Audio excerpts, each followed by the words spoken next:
El poderoso alejó a la abuela y un grito inocente lo hizo. La vieja casona de la abuela Elena siempre había tenido un perfume a hierbas y recuerdos. Nadie recordaba haber escuchado el chirrido de una puerta allí. Don Pepe, el antiguo jardinero y hombre de confianza de la familia, engrasaba cada bisagra con una precisión casi reverente, caminando por los pasillos como si entrara a un templo que le era propio. Ricardo, el hijo de Elena, un empresario de éxito acostumbrado a que su palabra fuera ley, veía con una sonrisa condescendiente el apego de su madre por esas viejas costumbres. Él había montado su propia trampa durante semanas, una trampa de silencios y ausencias. Todo había comenzado con Marcela, la nueva cuidadora de sus hijos, una mujer joven y eficiente, de modales pulcros y sonrisa ensayada. Ricardo la había contratado después de la trágica partida de su esposa, Laura, en un accidente que le arrebató la alegría, y lo dejó con 2 pequeños huérfanos, y un vacío ensordecedor. Marcela, astuta y observadora, se acercó a él una mañana con una preocupación bien calculada, una preocupación que Ricardo, cegado por el dolor y el control, confundió con lealtad. Don Ricardo, susurró Marcela, la señora Elena hace cosas raras con los niños cuando usted no está. Mateo y Sofía ya no lloran. Eso no es normal. Los niños deben llorar. Si no lo hacen, es porque ella les da algo o los asusta, para que se queden callados. Ricardo, quien veía a sus hijos, los mellizos de 14 meses, en horarios milimétricamente pautados, no vio lo obvio. El silencio de Mateo y Sofía junto a él era un raro minuto de paz, no una señal de pánico. Pero las palabras de Marcela se metieron en su cabeza como paja seca. Y la paja seca es así, no estalla de golpe, se quema por dentro. El miedo de un padre viudo, obsesionado con el control desde la pérdida de Laura, es un combustible peligroso. No se convierte solo en cuidado, se convierte en sentencia. Y cuando ese padre viudo es también un hombre acostumbrado a mandar y ser obedecido, la sentencia no viene con investigación, ni con pruebas, ni con defensa. Aquella mañana, Ricardo besó a Mateo y Sofía, y actuó su rutina de siempre. Subió a su coche de lujo blindado, le dijo a don Pepe que avisara a todos que se dirigía a la capital para una reunión crucial con un grupo de socios, y salió por el portón como si fuera un día más, pero no fue a la capital. Estacionó a 3 cuadras de la casona, cruzó la lluvia con un maletín de cuero en la mano, y regresó a pie. El maletín pesaba, no por lo que contenía, sino por el peso de lo que ya había decidido. Antes de salir, le había dicho a don Pepe, con una voz que no aceptaba preguntas: si descubro que mi madre los toca de forma equivocada, quiero que me prepare el papeleo para enviarla a la casa de reposo antes de la medianoche, sin dar mayores explicaciones. Ahora, frente a la puerta, giró el picaporte con demasiada lentitud, como si cada segundo se estirara. La casona estaba sumergida en ese silencio engañoso que conocía desde la muerte de Laura, un silencio que no era paz, sino asfixia. Desde el accidente que estaba destinado a llevarse a él y se llevó a Laura en su lugar, desde el coche explotando, el cuerpo de ella llegando frío, y él quedándose solo con 2 niños y una casa demasiado grande para que alguien respirara en paz. Ya no sabía sostener nada sin sentir que sus dedos eran de cristal. En 8 meses, había despedido a 5 niñeras, una porque llegó 3 minutos tarde, otra porque usó el celular mientras les daba de comer. La tercera porque rió demasiado fuerte en una casa de luto. La cuarta porque puso a uno de los niños en una posición que él no había autorizado por escrito. Y la última, porque la sorprendió tomándoles fotos sin su permiso. En el mundo de Ricardo, fotografiar a su familia sin permiso era un error que nadie repetía. Pero su madre, Elena, era diferente. Un enigma, con 72 años, una vida entera de sacrificios, criada en la humilde tierra, sin más protección que su fe y su trabajo, y según Marcela, demasiado simple, del tipo que no encajaba en esa casona moderna. Y sí, Elena era una mujer de pueblo, de manos curtidas, y Ricardo sabía que eso, en su círculo, Siempre venía acompañado de miradas torcidas y juicios silenciosos. Ricardo entró en el recibidor aspirando el aire. Esperaba llantos, esperaba la televisión alta, esperaba encontrar a Elena dormitando en el sillón mientras los niños estaban olvidados en la cuna. Pero el sonido que venía del salón no era nada de eso. Era una carcajada. No una risa educada, era una risa de verdad, fuerte, de esas que duelen en el estómago. Casi un grito de tan intensa era. Mateo y Sofía, los dos riendo como si el mundo exterior no existiera, como si no hubiera enemigo, miedo, amenaza, muerte. Ricardo se quedó congelado en el pasillo, los nudillos blancos en el asa del maletín vacío, y aquella risa le atravesó el pecho como una cuchilla, porque él, el propio padre, nunca había logrado hacer reír a sus hijos de aquella manera. Si esta historia ya te atrapó aquí, deja tu me gusta, compártela con alguien y suscríbete a Historias que Toca el Corazón para seguir descubriendo.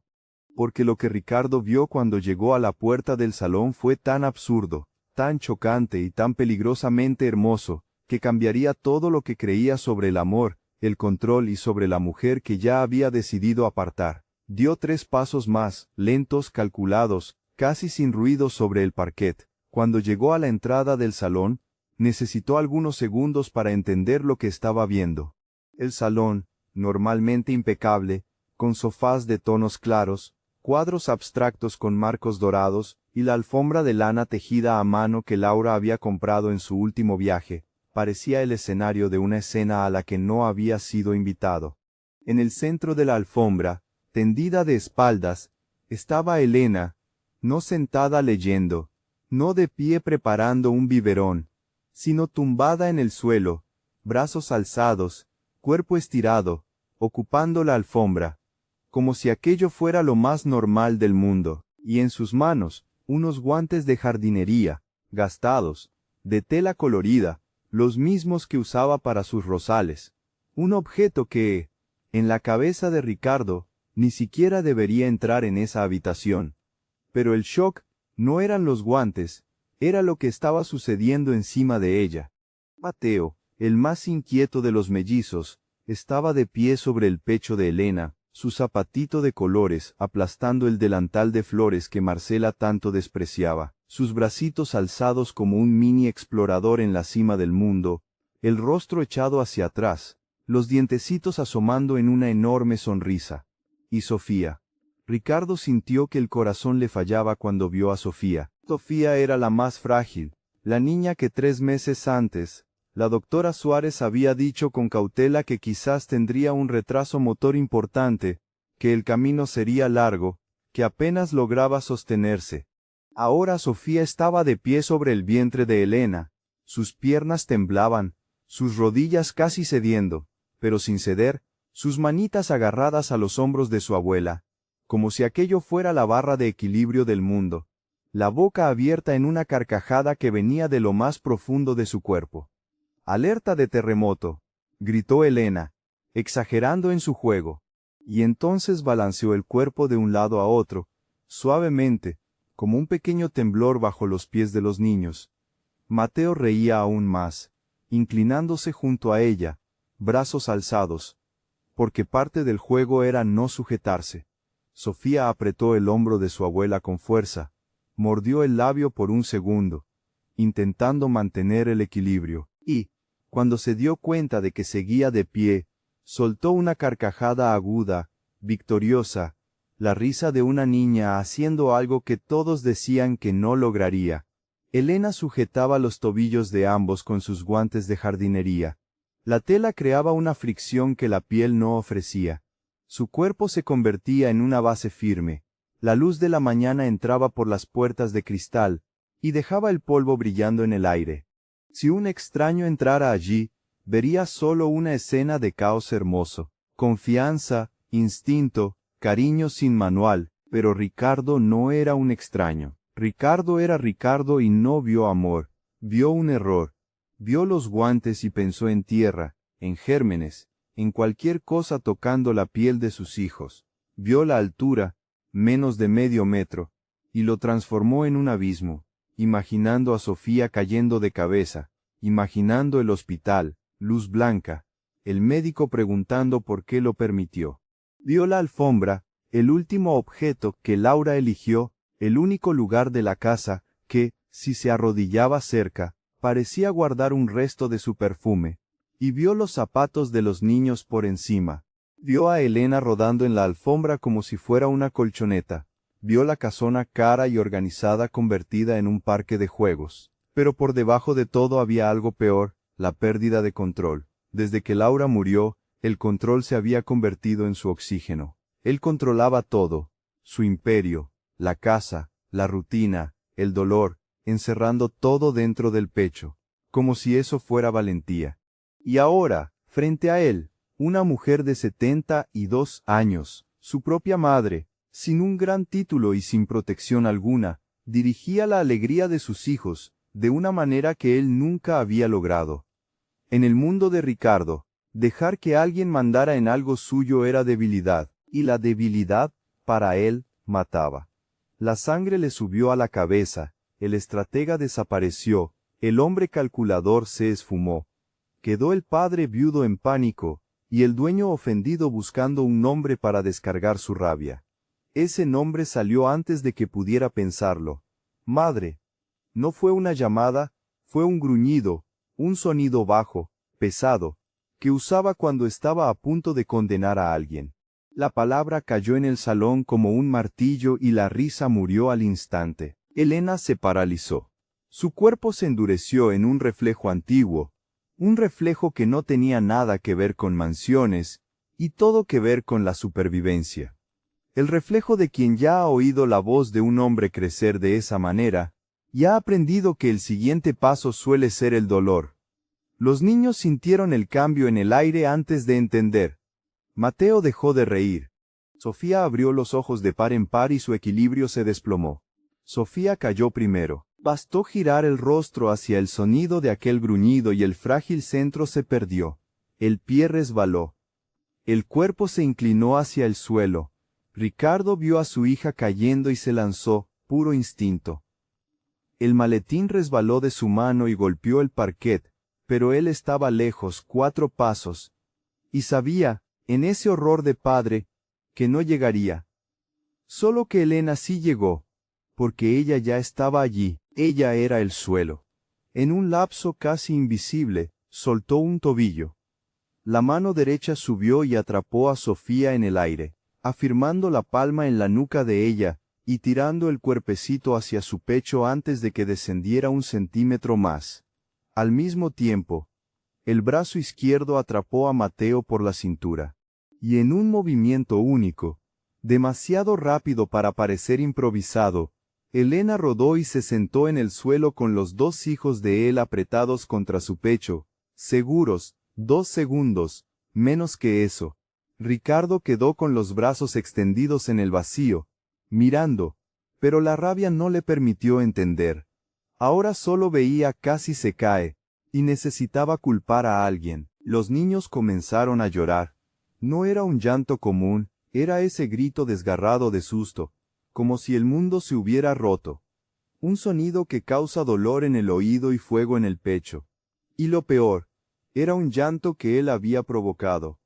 Pero no lo vio así.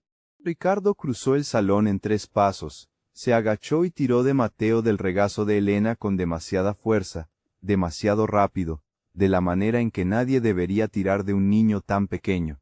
Mateo se atragantó un segundo, y luego gritó aún más fuerte. Ricardo apretó al niño contra su pecho, sin darse cuenta de las lágrimas y los mocos que le corrían, ensuciando la tela cara de su saco. Su mirada se dirigió a Elena y a Sofía, extendió la mano vacía, la palma hacia arriba. No era una petición, era una orden. Suelta a mi hija. Elena levantó el rostro lentamente. Sofía estaba agarrada a su delantal como a un salvavidas, y ocurrió algo allí que nadie hacía delante de Ricardo.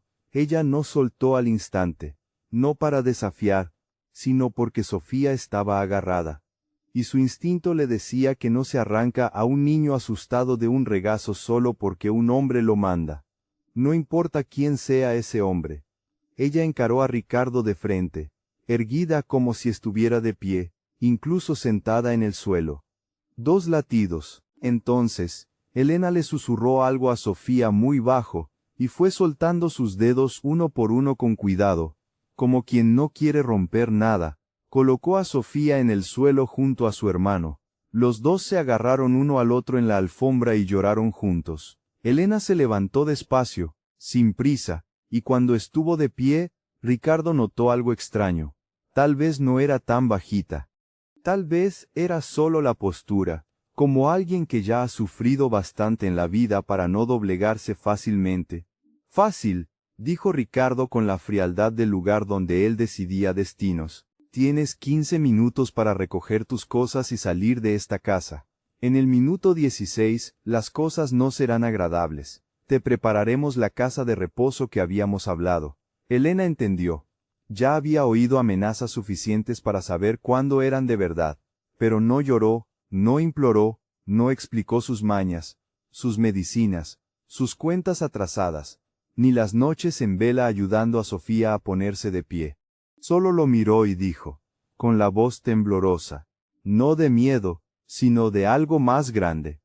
Te vas a arrepentir, hijo. Y salió. Caminó por el pasillo sin mirar atrás, porque si volvía a mirar a Sofía, no podría irse. En la alfombra de lana quedaron los guantes de jardinería, 2 manchas de color vibrante en una sala perfecta. En la puerta don Pepe esperaba. Él lo había oído todo porque se le pagaba para oír todo. Vio a Elena salir con los ojos enrojecidos, sin lágrimas cayendo y el cuerpo tembloroso bajo la postura erguida. Abrió la puerta y dijo solo, no vayas sola por aquí, doña Elena, te acerco a la parada del bus. No era una excusa, era un cuidado práctico, el único gesto de gentileza que ella recibiría de esa casona ese día. Minutos después, la puerta se cerró. Dentro, los mellizos lloraban como si hubieran perdido el mundo. Ricardo intentó hacerlos parar. Anduvo por el salón con ellos en brazos, intentó la cuna, intentó música, intentó el biberón y se dio cuenta, con una humillación que dolía, de que ni siquiera sabía preparar la fórmula correctamente. Nada funcionó. El hombre que lo resolvía todo con dinero, órdenes o amenazas, estaba allí perdido, con 2 bebés gritando, y un silencio detrás del llanto que parecía la sombra de Laura. Marcela apareció entonces, en el momento exacto, despacio, con la máscara perfecta de preocupación. Pobrecitos. Lo advertí. Esa señora los dejó nerviosos. La gente mayor no sabe cuidar bien, se les va la mano. Ricardo se sintió exhausto, pero algo le arañó por dentro. Una pequeña duda. ¿Por qué Marcela apareció justo ahora? ¿Por qué parecía satisfecha? 15 minutos después, cuando el llanto ya se había convertido en un lamento cansado, Ricardo se sentó en el sofá, cubrió su rostro por 3 segundos y cerró los ojos. Fue en esos 3 segundos que oyó un leve crujido. Abrió los ojos y se congeló. Sofía ya no estaba en el suelo. La bebé se había arrastrado hasta el borde del sofá, y ahora agarraba el cuero con sus pequeñas manos, tirando de su cuerpo hacia arriba. Sus piernas temblaban, las piernas que el médico había dicho que eran demasiado débiles. Sofía se levantó sola. Ricardo se llevó la mano a la boca con miedo de respirar y estropearlo. Sofía soltó una mano, luego la otra. Se mantuvo de pie por 1 segundo, 2. Y dio un paso pequeño, pero real. Después otro y un tercero. Ricardo sintió algo estallar dentro del pecho, no de dolor, sino como una represa cediendo, y entonces se dio cuenta de hacia dónde iba Sofía. No era hacia él, era hacia la puerta por donde Elena había salido.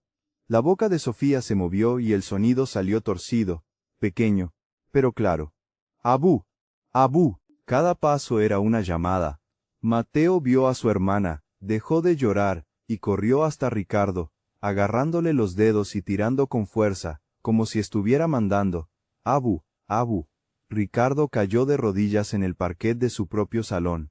No eligió arrodillarse. Las piernas simplemente cedieron, y en ese instante entendió. Lo que había sucedido allí, no era desorden, no era falta de respeto, era terapia hecha con paciencia, amor e insistencia.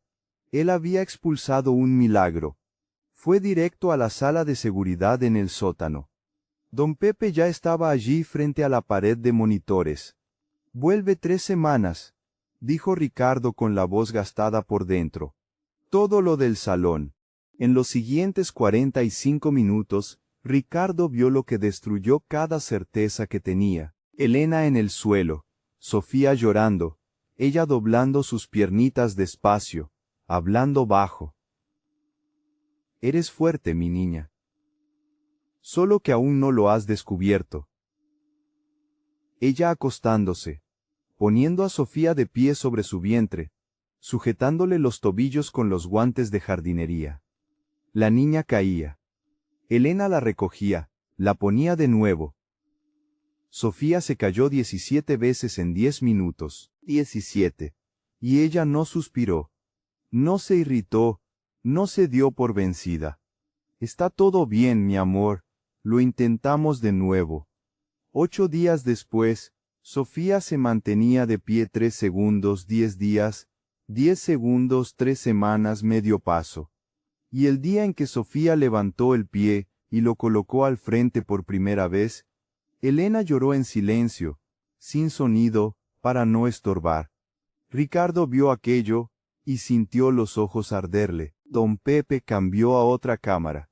Cocina, 2:17 de la madrugada. Elena sentada.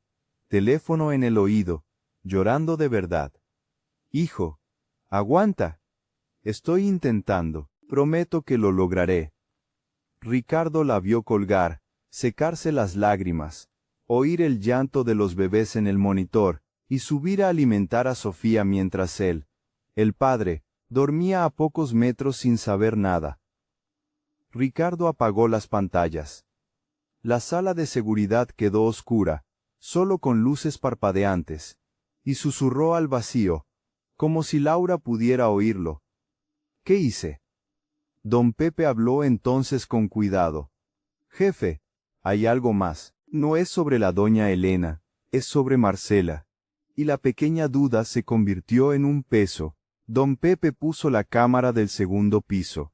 Marcela saliendo de la habitación de los niños, mirando a los lados, caminando rápido, deteniéndose en la puerta del despacho de Ricardo. Sacó una llave de su delantal, una de repuesto, abrió un cajón de documentos importantes de la familia y empezó a copiar papeles, a escanearlos con su teléfono, como quien hacía aquello desde hacía demasiado tiempo. Luego, cámara del portón de servicio, Marcela entregando un sobre a un hombre con gorra. Recibiendo otro sobre a cambio, don Pepe rastreó la matrícula. Empresa fantasma, en el extranjero. Ricardo sintió el estómago revolverse y había más. Llamadas, contactos, recados. 2, 3 veces por semana, durante 4 meses. El nombre aparecía como una sombra repetida, el de un lagartón inmobiliario que Ricardo había jurado destruir desde que intentó estafarlos con la propiedad familiar. Marcela le estaba vendiendo información sobre la casa por 4 meses. Ricardo llamó a Marcela a su despacho. Cuando ella entró con la dulzura de siempre, él puso un sobre en la mesa y esparció fotos, una por una, hasta que el rostro de ella se descompuso y cayó de rodillas. Lloró, se justificó. Habló de dinero, habló de soledad, de deudas, de envidia, pero Ricardo no cedió. Dijo bajo, tan bajo, que ella necesitó dejar de respirar para oírlo. «Usted dijo que cuidaría de mis hijos como si fueran suyos y le vendió mi confianza al hombre que quiere quedarse con todo lo que les queda». Después vino la sentencia fría. 5 minutos. Sales con la ropa puesta. No pronuncias mi nombre, ni el de mis hijos, ni el de mi madre. Si lo haces, don Pepe te visitará. Y esa visita no es una conversación. Marcela, siendo arrastrada por los guardias de seguridad que don Pepe había llamado, perdió la máscara y gritó llena de odio. «Era esa vieja la que tenías que sacar de aquí. Ella va a destruir tu familia, ya verás». La puerta se cerró y Ricardo se quedó parado, mirando el jardín donde Laura plantaba rosales. Entonces vino el pensamiento que le palpitó como culpa y como pánico. Elena estaba afuera, sola, en la calle. Y ahora él lo sabía. El lagartón inmobiliario estaba acechando. Sabría quién era ella. Creería que ella sabía algo, aunque no supiera nada. Ricardo llamó a don Pepe, cambió códigos, reforzó la seguridad, bloqueó sistemas, pero nada de eso resolvía el peligro real. «¡Mi madre!», gritó. Volvió a llamar. «Prepara el coche, voy a buscarla». Don Pepe intentó argumentar. «Jefe, déjeme ir con 2 hombres más». «No, yo la eché solo, yo la traeré de vuelta solo». Ricardo salió, miró a sus hijos finalmente durmiendo, abrazados en la misma cuna, y hizo una promesa silenciosa: «La traeré de vuelta». Cogió el coche negro, condujo hasta el barrio de Elena, en una calle estrecha, donde el asfalto ya había renunciado a fingir que estaba entero. Cuanto más se adentraba en el barrio, más cambiaba el mundo. Rejas, muros, comercios cerrados, luces fallando, gente caminando rápido. El edificio de Elena era de 5 pisos sin ascensor, escaleras gastadas, barandilla floja, olor a humedad y tuberías viejas. Ricardo subió hasta el 5.º piso, sintiendo cada escalón como una nueva vergüenza, y se detuvo en la puerta. Llamó. Silencio. Pero no un silencio vacío, un silencio de quien está aguantando la respiración. Llamó de nuevo, más débil. Oyó pasos rápidos. Un arrastre, una silla, quizás. Ella reforzando la puerta porque la cerradura no valía nada. «Madre, soy yo, Ricardo. Estoy solo. No vengo a hacerte daño». Un tiempo, el clic. La puerta abrió una rendija, y luego un poco más. Ella estaba allí, el pelo húmedo, no de ducha, sino de una gotera en el techo manchado, que goteaba en un cubo barato, los ojos hinchados de llorar muchas veces, un suéter grande, gris, y las manos apretando la tela en un gesto de defensa. No parecía con miedo, parecía demasiado cansada para tener miedo. Ricardo miró hacia adentro y vio una vida entera, resumida en una habitación, una cama simple, un suelo frío, una mesita con frascos de medicinas alineados, un mural improvisado con exámenes, recibos, números tachados en rojo y un total escrito a mano, 73.400, 2 fotos, una joven en el hospital, Laurita, la hermana de Elena, sonriendo débilmente, otra foto antigua, 2 niñas pequeñas abrazadas en la puerta de un orfanato, ropa demasiado grande y una mujer sin sonrisa detrás. Ricardo sintió la garganta cerrarse. Él había tratado a esa mujer como si no fuera nada. Elena habló seca, firme, diciendo que él no necesitaba haber ido hasta allí para amenazar en silencio, porque ella no sabía nada de la vida de él. Ella era la abuela y punto. Daba comida, daba cariño, los acostaba y hacía ejercicios simples con Sofía para que pudiera ponerse de pie. Era solo eso. Ricardo dijo que no había ido a amenazar, y entonces hizo algo que para él era más difícil que mandar a alguien desaparecer. Dijo que se había equivocado. Dijo que vio las cámaras, vio las caídas, vio los guantes de jardinería, vio el amor. Y dijo que después de que ella salió, Sofía caminó 3 pasos y que la llamó yendo hasta la puerta. Los hombros de Elena se movieron un poco, como si las palabras le entraran en el cuerpo, y las lágrimas vinieron despacio, no de alegría pura, sino de dolor. El momento que ella construyó durante 3 semanas sucedió sin ella. Ella no perdonó a Ricardo. Habló de la forma en que él tiró de Mateo, de cómo aquello le trajo recuerdos de su propia infancia dura, cuando su padre, un hombre severo, la trataba con mano de hierro. Mostró una cicatriz en la clavícula, un hueso roto y mal curado, porque no tuvieron dinero para el médico. Habló de las 7 casas donde vivió de joven, 7 despedidas, 7 sacos de ropa en lugar de maleta, 7 puertas cerrándose, y dijo que no necesitaba más hombres poderosos tratándola como si no fuera gente. Ricardo miró su pie en el suelo helado y su zapato caro, en el mismo lugar, y la distancia parecía mayor que un océano. Bajó una rodilla, se arrodilló en aquel suelo, sin teatro, sin orgullo. «Tienes razón», dijo. Fui injusto. Te traté como si no fueras gente, y fuiste la única persona en esta casa que amó a mis hijos de verdad. Elena se quedó quieta, sin saber qué hacer con un hombre arrodillado. Pero antes de que cualquier cosa continuara, el celular de Ricardo vibró. Don Pepe. La voz llegó corta, urgente. El lagartón está preguntando por la señora. Están intentando encontrar la dirección y el teléfono. Creen que ella sabe algo. Ricardo se levantó en un instante y Elena sintió el cambio en él. No era rabia, era peligro puro. Dijo que ella necesitaba ir con él ahora. Ella casi dijo que no. Reflejo. Entonces él habló lo mínimo necesario. Enemigos, información filtrada, Marcela vendiendo la casa, y que podrían usar a alguien que ella amaba para presionarla. ¿En qué hospital está tu hermana?, preguntó Ricardo con una lucidez escalofriante. El rostro de Elena se puso pálido. Ella entendió. Dijo el nombre del hospital y el número de habitación. Ricardo llamó a don Pepe y mandó proteger la puerta de la habitación inmediatamente. Ahí Elena decidió, no por él, por su hermana Laurita. Cogió solo el celular, la cartera y la foto antigua de las dos niñas. Cerró la puerta sin mirar atrás. Bajó las escaleras. Entró en el coche con el hombre que había destruido su día. Regresaron a la casona cerca de las 11 y la casa recibió a Elena con llantos. Los niños lloraban.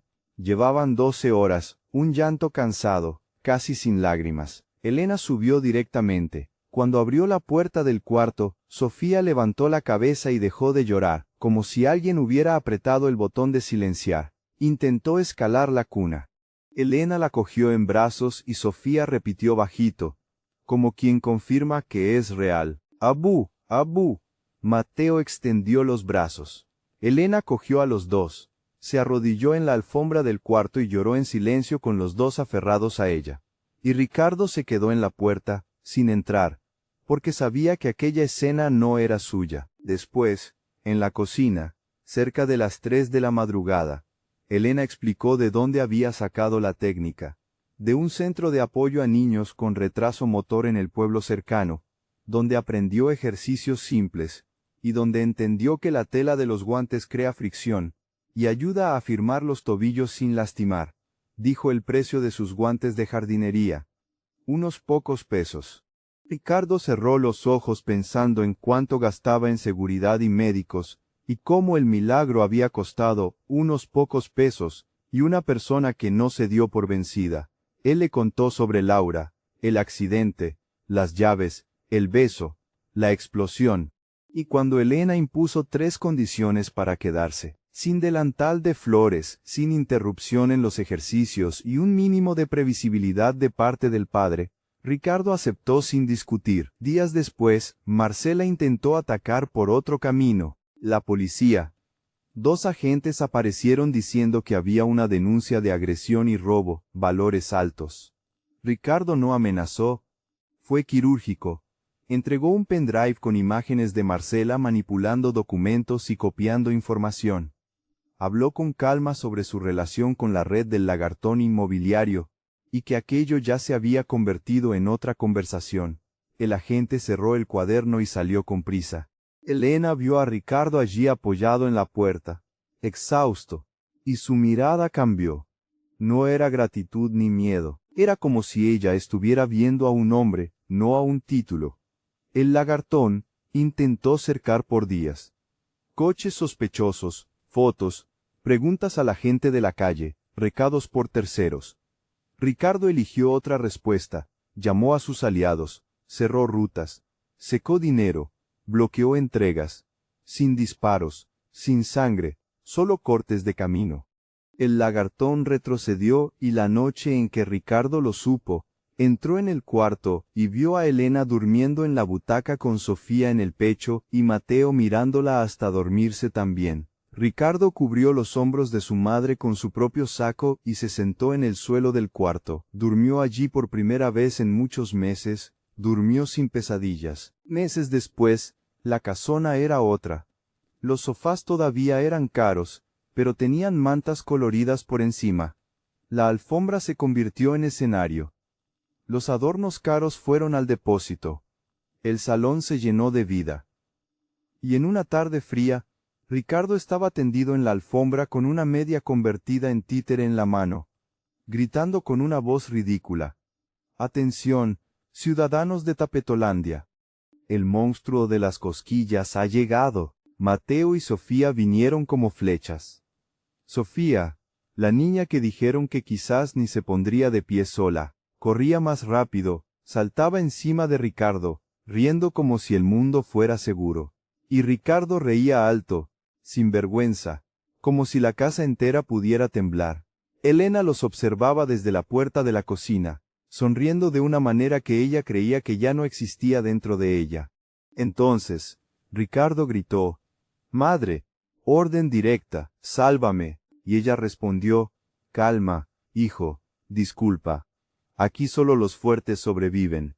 Y entró en el caos riendo, sujetando las piernas de Ricardo mientras Sofía subía a sus espaldas y Mateo gritaba cualquier cosa sin sentido. 4 personas rodando en la alfombra de Laura, no como falta de respeto, sino como cura. La cámara de seguridad, que antes grababa silencio, ahora grababa carcajadas. Y la riqueza de Ricardo al final no era la caja fuerte, ni el poder, ni los hombres armados, era la imagen de sus hijos, corriendo hacia él, cuando entraba en una sala. Porque la verdadera fortuna de un hombre no se mide por cuántas personas se inclinan ante él, sino por cuántas corren a su encuentro con los brazos abiertos. Y a veces el amor más real viene del lugar más improbable, de unos guantes de jardinería gastados, de una abuela sencilla que el mundo trató como nada, y de un hombre poderoso que finalmente aprendió a arrodillarse, no por debilidad, sino por coraje. Si esta historia te tocó el alma, deja tu me gusta, compártela y suscríbete a Historias que Toca el Corazón, para ver más relatos así. Y dime en los comentarios, ¿alguna vez juzgaste a alguien demasiado rápido, y luego te diste cuenta de que estabas equivocado? Deseo que tengas días ligeros y gente de verdad a tu lado. Hasta la próxima.